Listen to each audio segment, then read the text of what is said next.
getting into Oversimplified. Does anyone else watch that channel? And an element of my past recently came to mind. So, I used to hate history, but then it became one of my best subjects, and I owe it all to this teacher I had in middle and high school. So my hatred for this subject dates back to 2nd grade when we took the standardized test known as the Terra Nova test. Did anybody else take that test back in the day, or was it just the students in my school? So anyways, we took this test and I scored extremely low in social studies, so I just decided to give up on it as a subject. I would fall asleep in class, I would never study for tests, and teachers never batted an eye at it, but that was all soon to change.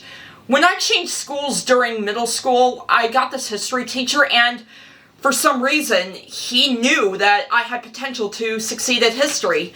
Unlike the previous teachers I had, he never tolerated me falling asleep in class, and he never let me get away with slacking off. So, upon finding out that I wasn't going to get away with it with him, I decided, you know what, this isn't going to work. You know what, this isn't worth it. I'm just going to start putting more effort into the subject. And sure enough, I started to succeed. I found that I was really good at it, and I was actually getting straight A's in the subject.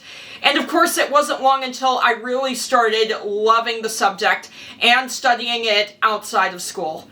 Then college came around and I started studying theater history.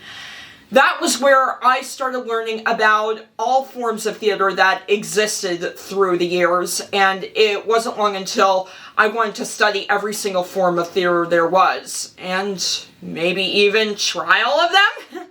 Today, I still find myself to be a history fanatic. I think it's because I find history to be a great source of inspiration for works of fiction, be it film, literature, or even theater, my big thing. One thing I have to say about it is, it's best you start with the abridged versions of parts of history, just to get a grasp on the big picture as a whole, and then work your way up, or rather down, to all the small details. Otherwise, you're not going to be able to understand anything that you look at. And that is my pointless ramble on history. Bye!